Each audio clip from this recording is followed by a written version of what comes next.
येनाक्षरसमाम्नाजमधिगम्य महेश्वरात् कृत्स्नं व्याकरणं प्रोक्तं तस्मै पाणिनये नमः। येन धौता गिरः पुंसां विमलैः शब्दवारिभिः तमश्चाज्ञानजं भिन्नं तस्मै पाणिनये नमः। वाक्यकारं वररुचिं भाष्यकारं पतञ्जलिं क्षमता पाणिनिं सूत्रकारं च प्रणतोऽस्मि मुनित्रयम्।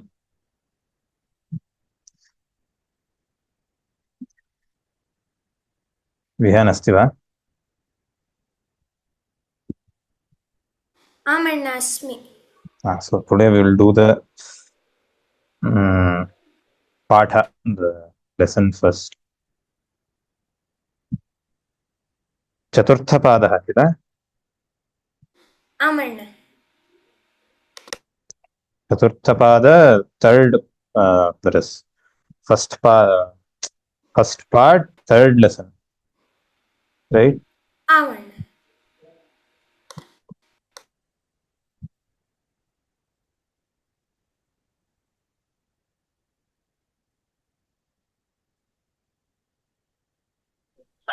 अथ पाणिनीय सूत्र श्रीरञ्जनी भगिनी चतुर्थपादः किल? चतुर्थपादः प्रथमभागः। चतुर्थपादः एव दर्शितः किल? Fourth pada is visible, right? Vihan? Yes, sir. पाणिनीय सूत्रपाठे चतुर्थाध्याये चतुर्थः पादः। अथ पाणिनीय सूत्रपाठे चतुर्थाध्याये चतुर्थः पादः। अथ पाणिनीय सूत्रपाठे चतुर्थाध्याये चतुर्थः पादः। प्राग्वहतेष्ठक्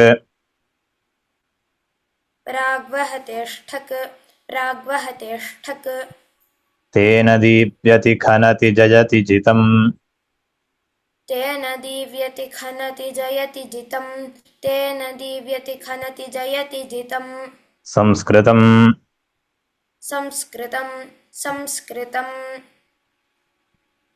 कुलत्थकोपधादन्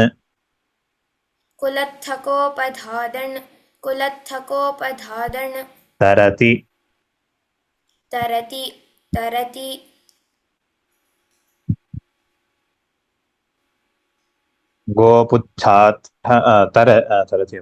गोपुच्छाट्ठञ्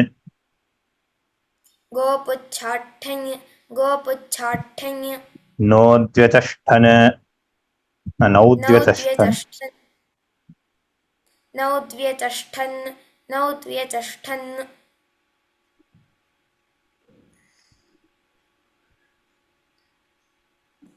एकं हरि ओं। वाल्यूम् न्यूनमस्ति महोदय। वाल्यूम् न्यूनमस्ति। I have given full volume. Vihaan श्रूयते वा? सम्यक् एव अस्ति। शारदा भगिनी भवत्याः सङ्गणके पश्यतु, प्रायशः मम तु फुल् अस्ति। अस्तु। आकर्षात् स्थल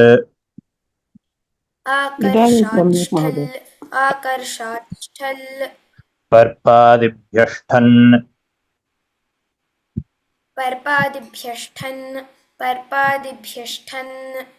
श्वगणाट्ठञ्च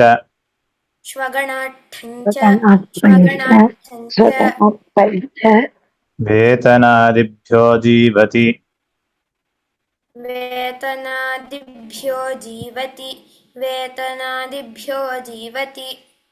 वस्नक्रयविक्रयाट्ठन्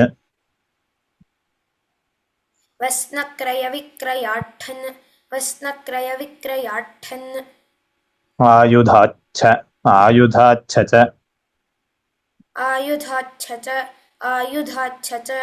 हरत्युत्सङ्गादिभ्यः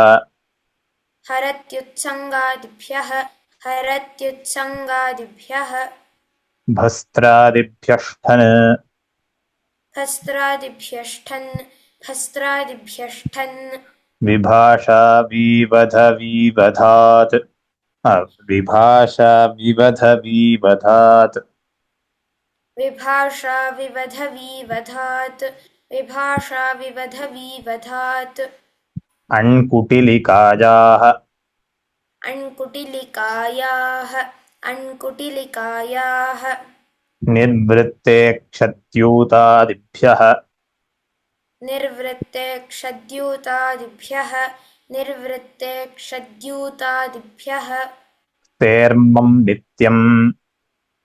तेर्मं नित्यम् क्त्रेर्मं नित्यम् अपमित्ययाचिताभ्यां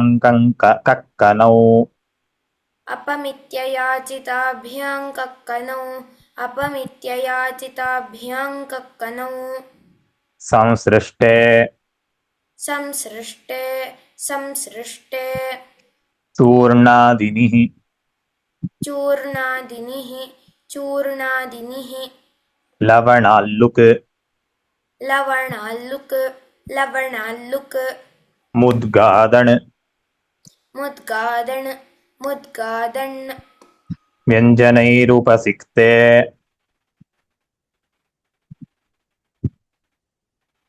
व्यञ्जनैरुपसिक्ते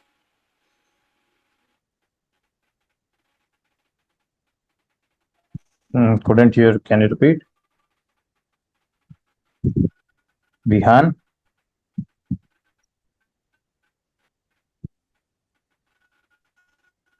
विहान अस्ति वा व्यञ्जनैरुपसिक्ते अण्ण श्रूयते वा इदानीं श्रूयते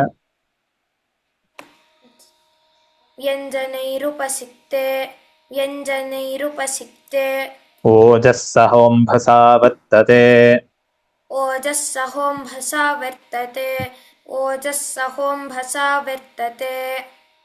तत्प्रत्यनुपूर्वमीपलोमकूलम्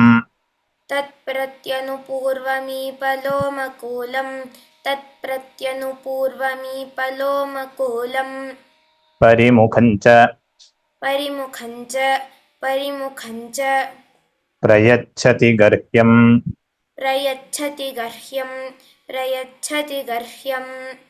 कुसीदशैकादशाष्ठञ्ष्ठचौ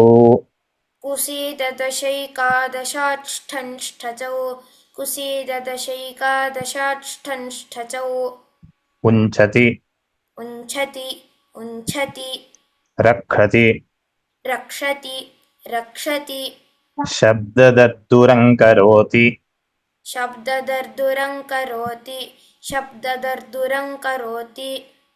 पक्षिमत्स्यमृगान् हन्ति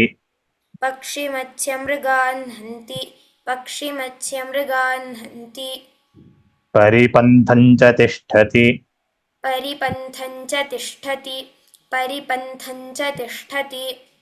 माथोत्तरपदपदव्यनुपदं धावति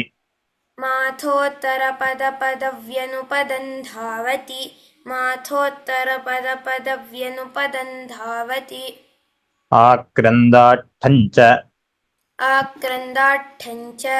आक्रन्दाट्ठञ्च पदोत्तरपदं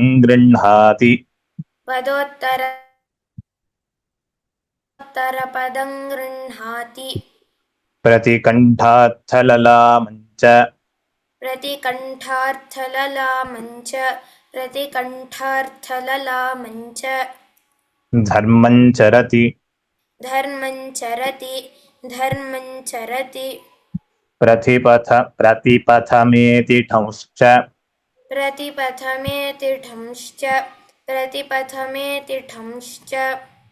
समवायान् समवैति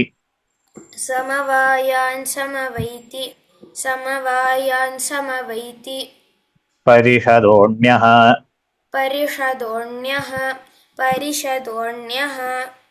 सेनायाव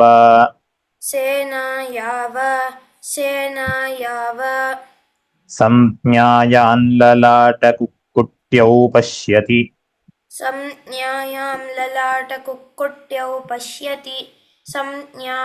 ललाटकुक्कुट्यौ पश्यति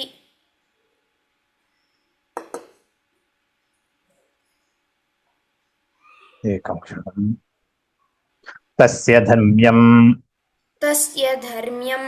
तस्य धर्म्यम् अण्महिष्यादिभ्यः अण्महिष्यादिभ्यः ऋतोन् ऋतोञ् अवक्रजः अवक्रयः तदस्य पण्यं तदस्य पण्यं लवनाट्ठञ् लवणाट्ठञ् किशरादिभ्यष्ठन् किशरादिभ्यष्ठन् शलालुनोऽन्यतरस्याम् शलालुनोऽन्यतरस्याम् शिल्पम्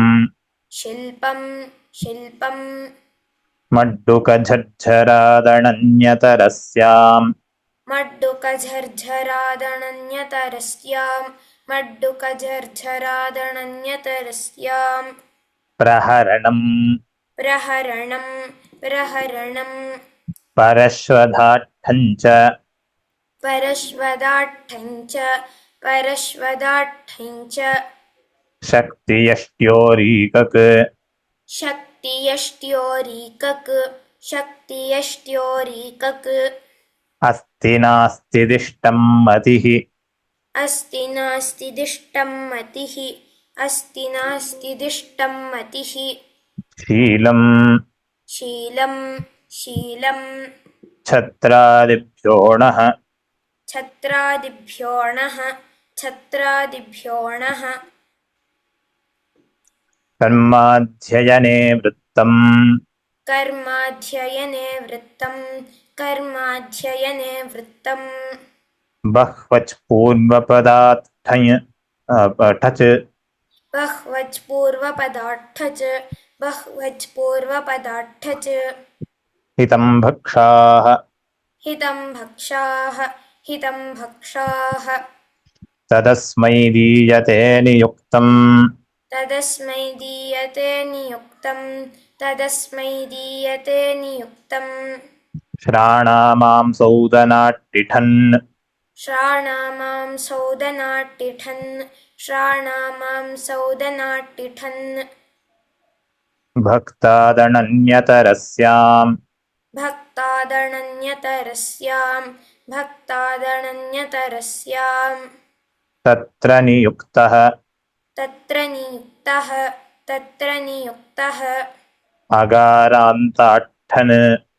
अगारान्ताट्ठन् अगारान्ताट्ठन्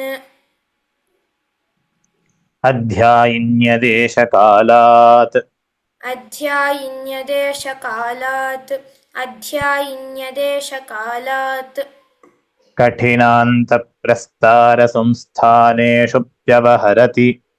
कठिनान्तप्रस्तारसंस्थानेषु व्यवहरति कठिनान्तप्रस्तारसंस्थानेषु व्यवहरति निकटे वसति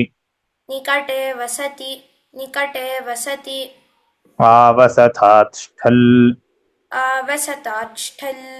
आवसताच्छल् प्राग्हितात्यत् प्राग्हिताद्यत् तद्वहति रथयुगप्रासङ्गम् तद्वहति रथयुगप्रासङ्गम् धुरो यड्ढकौ धुरो यड्ढकौ खः सर्वधुरात् खः सर्वधुरात् एकदुराल्लुक् एकदुराल्लुक् शकटादन् शकटादन् हलसीराट्ठक् हलसीराट्ठक् इति पाणिनीयसूत्रपाठे चतुर्थाध्याये प्रथमपादे प्रथमो भागः इति पाणिनीयसूत्रपाठे चतुर्थाध्याये चतुर्थपादे प्रथमो भागः इति पाणिनीयसूत्रपाठे चतुर्थाध्याये चतुर्थपादे प्रथमो भागः। धन्यवादाः। Those who would like to practice, kindly raise your hand. अद्यारभ्य चतुर्थाध्यायस्य चतुर्थपादाभ्यासः.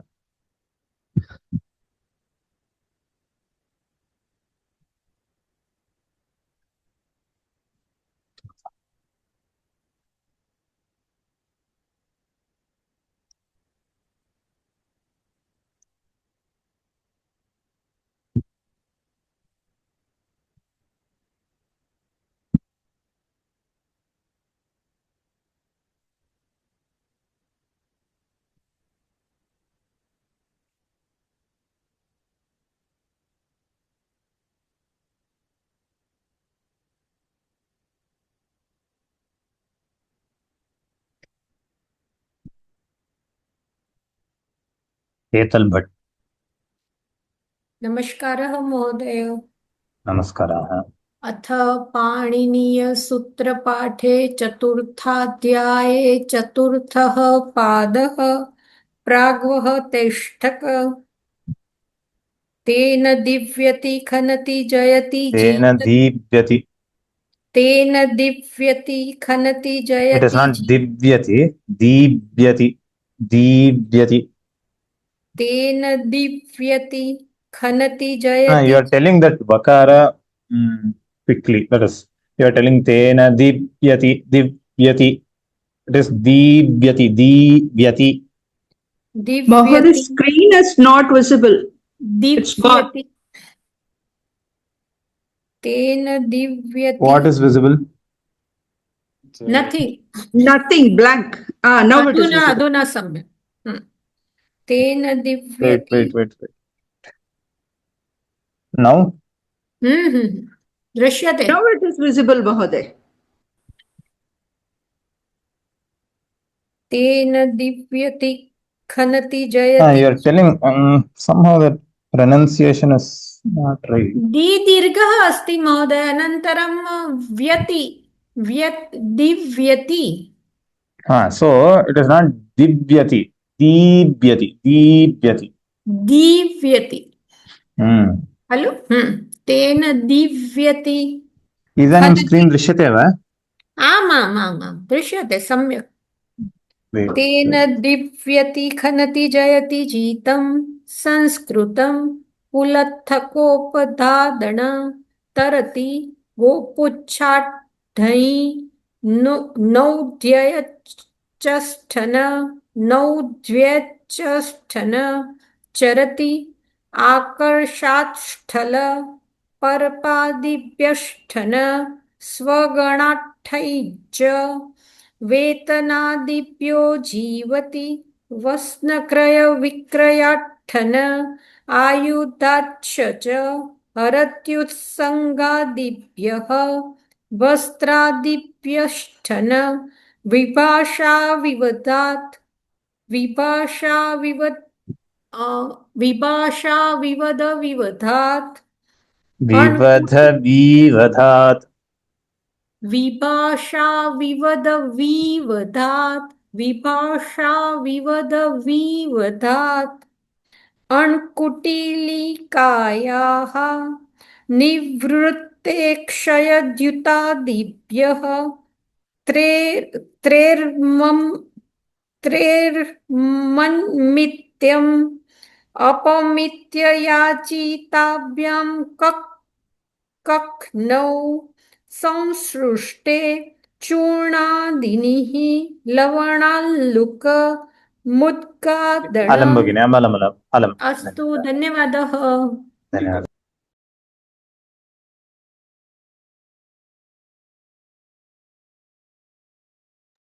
Subbarao महोदय. नमस्कारः महोदय।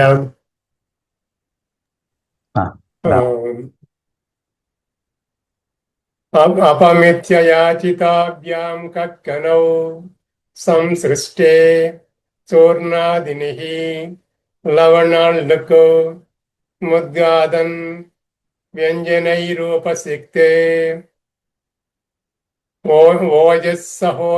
ओजस्सहोऽम्बसा वर्तते तत्प्रत्यनुपूर्वमीफलोमकूलम् परिमुखं च प्रयच्छति गर्ह्यम् can you tell tat pratyanu? Sir? Can you tell the previous sutra tat pratyanu? Yes sir. Tat pratyanu purvamepalomakolam. Okay na sir?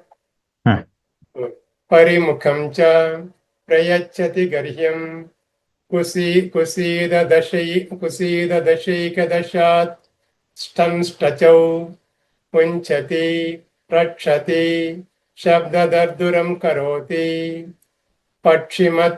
पक्षिमस्य मृगान् हन्ति परिपन्थं च तिष्ठति मातोत्तरपदव्यनुपदं धावति आक्रन्दाट्टञ्च पदोत्तरपदं गृह्णाति प्रतिकण्ठार्थललामं च धर्मं चरति प्रतिपथमेति टंश्च समवायान् समवैति परिषदोऽन्यः सेनाया वा संज्ञायां ललाटकुक्कुट्यो पश्यति तस्य धर्म्यम् अन्महिष्यादिभ्यः ऋतोन्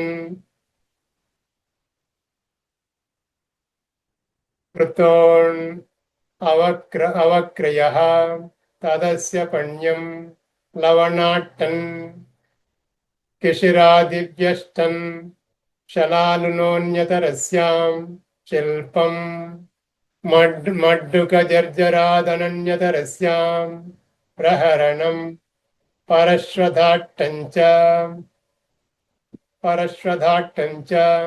शक्तियष्ट्योरीकक् अस्ति नास्ति दिष्टं मतिः शीलम् नमस्कार महोदय नमस्कार गीता कृष्णमूर्ति भगिनी कुतः महोदय शीलं 61 शीलम् ओके श्रीगुरुभ्यो नमः शीलं छत्रादिभ्यो नः कर्माध्ययने वृत्तं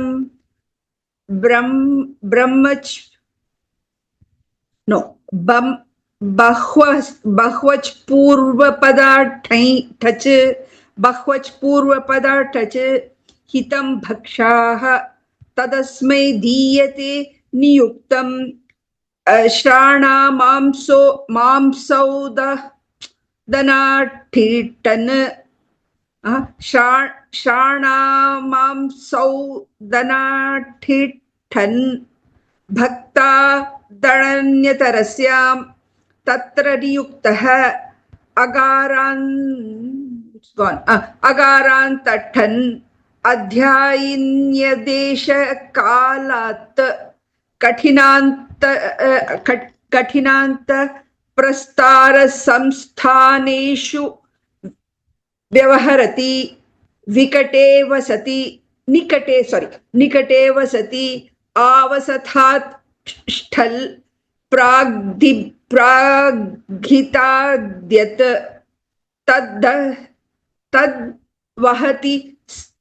तद्वहति स्थयुगप्रासङ्गम् धुरो that is ratha not stha. This is ratha tadvahati ratha yuga. Okay तद्वहति रथयुगप्रासङ्गम् धुरो यड्ढकौ सर्वधुरात् एकदुराल्लुक्च शकटादण् हलसीराट्टक् संज्ञायां जन्याः विद्यत्यधनुषा धनगणं लब्धा अन्नान्नः वशं अलमलम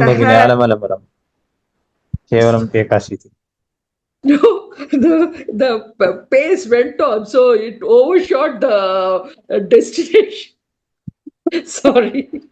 धन्यवाद. धन्यवाद. सोनिया भगिनी. अथ पाणिनीय सूत्रपाठे चतुर्थाध्याये चतुर्थः पादः प्राग्वहतेष्ठक् तेन दीव्यति खनति जयति जितं संस्कृतं कुलट्ठकोपधादन् तरति गोपुच्छाठन्य नौद्व्यचष्ठन् चरति आकर्षात् स्थल् पर्पादिभ्यष्ठन् स्वगणार्थञ्च वेतनादिभ्यो जीवति वस्नक्रयविक्रयार्थन् आयुद्धाच्छ हरत्युत्सङ्गादिभ्यः भस्त्रादिभ्यष्ठन् विभाषा विवध विवधात् अन्कुटिलकायाः निवृत्ते कुटिलिकायाः अन्कुटिलिकायाः निवृत्ते निर्वृत्ते निर्वृत्ते क्षद्यूतादिभ्यः निर्वृत्ते क्षद्यूतादिभ्यः त्रैर्णं नित्यम् अपमित्यया चित्ताभ्याङ्कखनौ संसृष्टे चूर्णादिनिः लवणल्लुक् मुद्गादन् लवणाल्लुक् नवनाल्लुक् अलं भगिनि अमलं धन्यवादः धन्यवादः राघवेन्द्रराव महोदय नमस्ते महोदय। नमस्ते मुद्गादन् व्यञ्जनैरुपसिक्ते ओजस्सहोऽम्भसा वर्तते तत्प्रत्यनुपूर्वमीपलोमकूलं परिमुखं च प्रयच्छति गर्ह्यं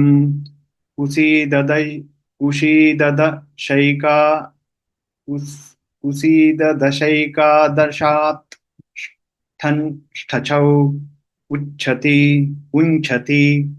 रक्षति शब्ददर्दुरं करोति पक्षिमत्स्यमृगान् हन्ति परिपन्थ च तिष्ठति मथोत्तरपदव्यनुपदं धावति माथोत्तरपदव्यनुपदं धावति आक्रन्दार्थं च पदोत्तरपदं गृह्णाति प्रतिकण्ठार्थललामं च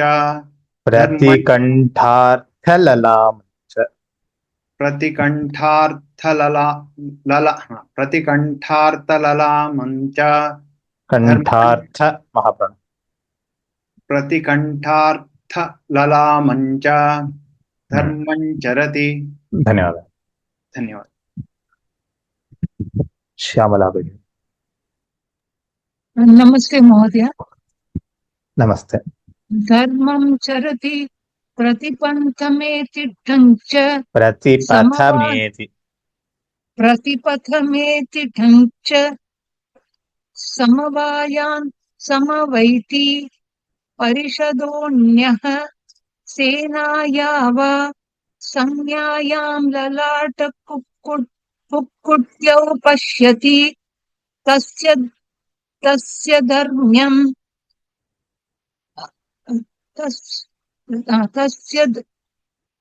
तस्य धर्म्यम् अण्महिष्यादिभ्यः ऋतोन्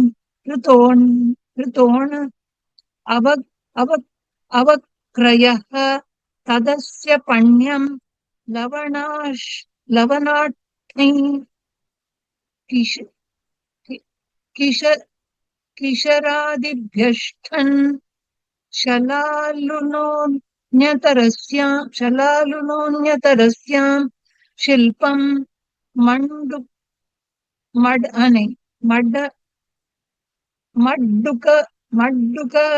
मड्डुकजर्जरा दणन्यतरस्यां प्रहरणं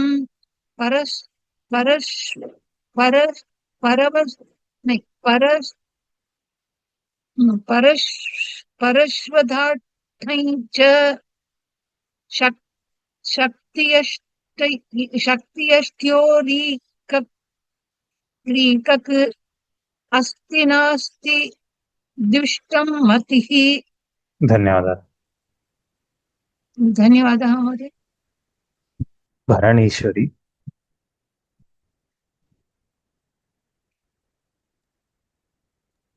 नमस्ते महोदय। नमस्ते।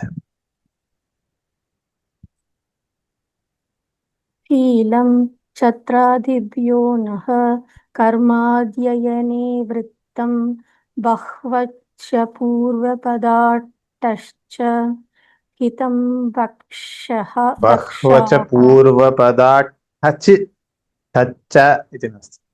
टच बहुवच पूर्वपदाटच हितं भक्षाः तदस्मै धीयते नियुक्तं श्राणामांसौधनाटिट्टन् भक्तादन्यतरस्यां तत्र नियुक्तः अघारान्ताट्टन् अध्यायन्यदेशकालात् कठिनान्तप्रस्तारः संस्थानेषु व्यवहरति निकटे वसति आवसाधात् ष्टल्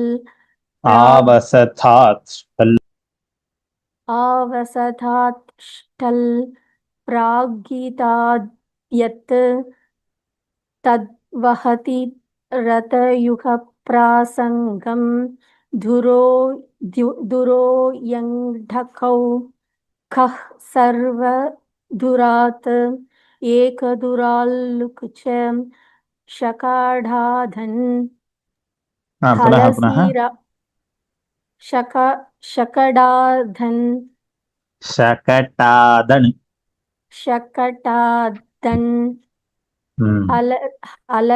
हलसीराटक् संज्ञायां जन्याः। धन्यवादः। समाप्तम्।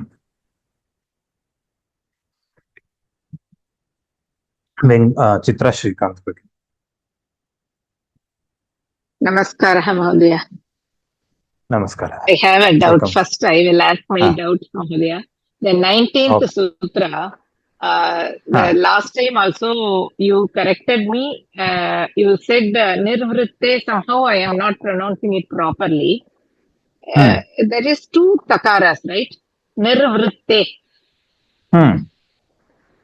Nirvritte akshadu dyuta divyah. Same way, 63rd sutra. There also vrittam. How do you pronounce that? Vrittam only, right?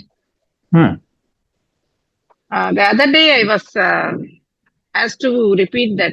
I don't know what mistake I am committing. I don't know. I am telling vrittam nirvritte. Is it right? We are doing this for the first time, right?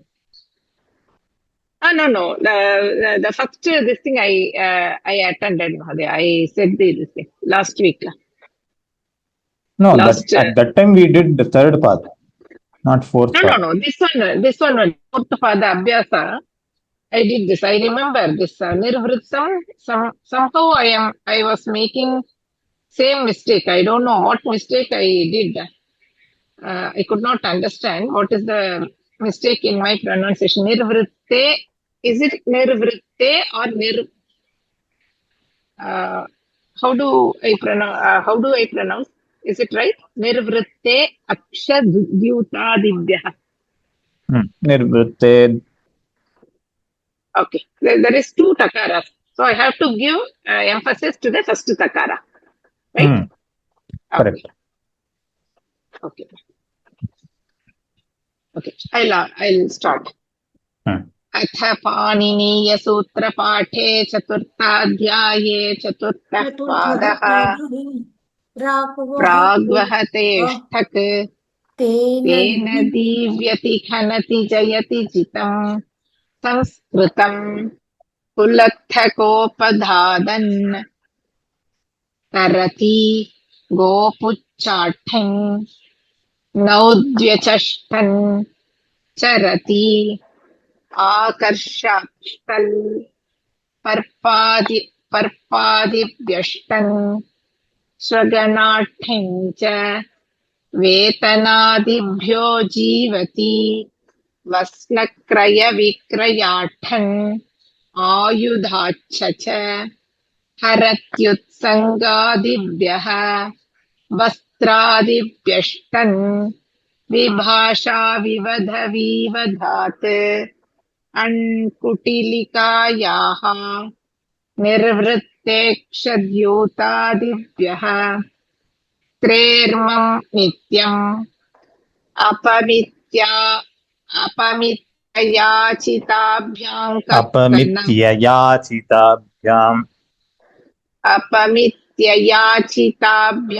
कक्कणौ संसृष्टे अलम भैया अलम धन्यवाद धन्यवादः next Venkataraman महोदय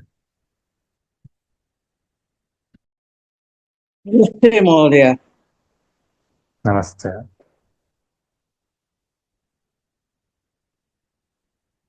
अपमित्ययाचिताभ्यां कक्कणौ संसृष्टे चूर्णादिनिः लवणाल्लुक् मुद्गाधन् व्यञ्जनै रूपसिक्ते ओजः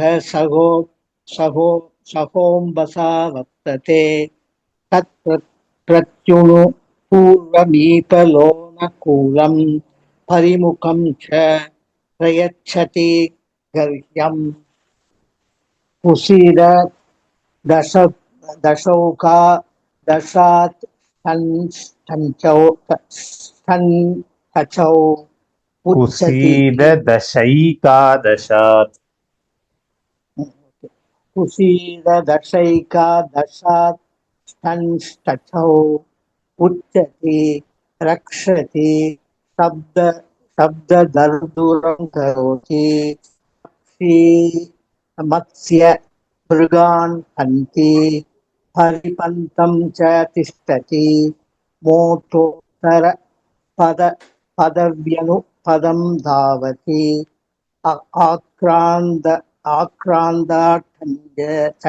आक्रान्तार्थञ्च पदोत्तरपदं गृह्णाति प्रतिकण्ठार्थललां च धर्मं चरति पतमेति कञ्च समवायान् समवैति परिषदोऽन्यः अलम महोदय धन्यवादः धन्यवादः पद्मावती भगिनी 41 राम राम महोदय। धर्मं चरति प्रतिपतमेति ठञ्च समवायान् समवैति परिषदोऽन्यः सेनाया वा संज्ञायां ललाटकुक्कुट्यो पश्यति तस्य धर्म्यम् अन्महिष्यादिभ्यः ऋतोञ् अवक्रयः तदस्य पण्यं लवनाट्ठै किशरादिभ्यश्चन् शलालुनोऽन्यतरस्यां शिल्पं मड्डुकजर्जरादनन्यतरस्यां प्रहरणं परश्वधाट्ठै च शक्तियश्चोरीकक् अस्ति नास्ति दिष्टं मतिः शीलं चत्रादिभ्योऽणः कर्माध्ययने वृत्तं नु बह्वश् पूर्वपदार्थच्च इतं भक्षाः तस्मै दीयते नियुक्तं श्राणामांसौ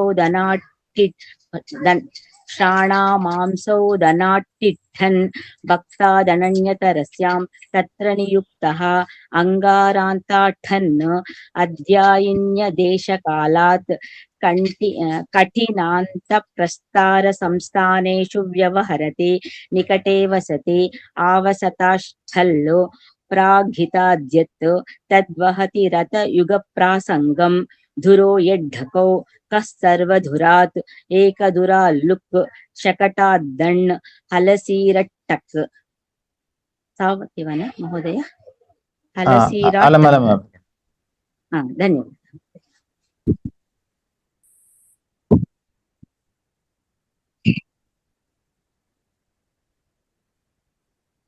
भारती नमस्कारः महोदय। कुतः अहं पठामि? 61 तः। आं महोदय। शीलं छत्रादिभ्यो नः कर्माध्ययने वृत्तं बह्वच पूर्वपदार्थच हितं भक्षाः तदस्मै दीयते नियुक्तं श्राणामां चोदनाट्ठिठन् भक्तादनन्यतरस्यां तत्र नियुक्तः अगारां ताठन् अध्यायिन्यदेशकालात् कठिनां तपस्वा अध्यायिन्यदेशकालात् कठिनां तपस्तारसंस्थानेषु व्यवहरति निकटे वसति आवसथात् तिष्ठल् प्राग्हिताद्यत् तद्गतिरथयुगप्रासङ्गं धुरो यड्ढकौ खः सर्वधुरात् एकदुराल्लुप्च शकटादण् फलसेराठक्। धन्यवादः महोदय। धन्यवादाः. So with this we will stop today. We have practiced already thrice or four times. We will stop today. Those who have not got the chance, I will ask tomorrow. येनाक्षर समाम्नायमधिगम्य महेश्वरात् कृत्स्नं व्याकरणं प्रोक्तं तस्मै पाणिनये नमः. नमः सर्वेभ्यः. लोकाः समस्ताः सुखिनो भवन्तु. धन्यवादाः. धन्यवादः. नमो नमः. धन्यवादः धन्यवादः महोदय.